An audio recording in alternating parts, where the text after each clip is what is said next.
আসসালামু আলাইকুম। আজকে আমি দেখাবো চিকেন নাগেট। রেস্টুরেন্টের মতো সেরা স্বাদে এই চিকেন নাগেটটি ঘরে বানিয়ে নিতে পারবেন। চলুন তবে শুরু করা যাক। প্রথমে আমি এর জন্য নিয়ে নিয়েছি চিকেন কিমা। এর মধ্যে দিয়ে দেব স্বাদ মতো লবণ, দিয়ে দেব অল্প পরিমাণে গোলমরিচ গুঁড়ো,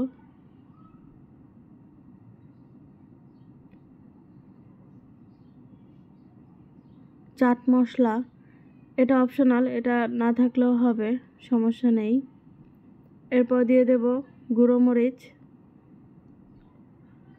1 টেবিল চামচ আদা রসুন বাটা। এখন সমস্ত উপকরণ চিকেন কিমার সাথে ভালোভাবে মিশিয়ে নেব।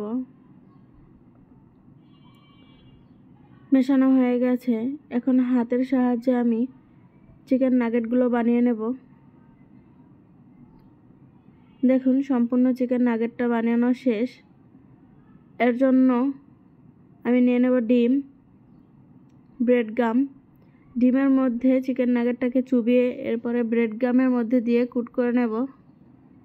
প্রথমে একবার কুট করার পরে আমি দ্বিতীয়বার আবারও ডিমের মধ্যে এটাকে চুবিয়ে নেব।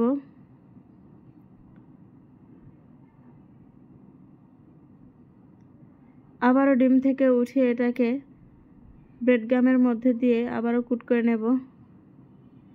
এইভাবে আমি সকল নাগেটগুলো বানিয়ে নেব। দেখুন বানানো শেষ। এখন ভাজার জন্য চুলায় একটি কড়াই বসিয়ে দিয়ে এর মধ্যে তেল দিয়ে দেব। তেলটাকে আমি হাই হিটে গরম করে নেব। হাই হিটে গরম না করলে নাগেট থেকে ব্রেড গামগুলো ছেড়ে ছেড়ে যাবে। দেখুন নাগেটগুলো দিয়ে খুব ভালোভাবে নাড়াচাড়া দিয়ে দিয়েছি।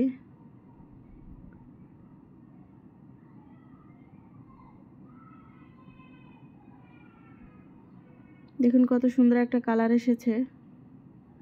আমার ভাজা হয়ে গেছে, এখন নামিয়ে নেব। যারা আমার চ্যানেলটাকে সাবস্ক্রাইব করেনি প্লিজ সাবস্ক্রাইব করে বেল বাটনে ক্লিক করে দেবেন নতুন ভিডিও নোটিফিকেশন পাওয়ার জন্য। আশা করি ভিডিওটি ভালো লেগেছে সবার। ভালো থাকবেন সবাই। আল্লাহ হাফেজ।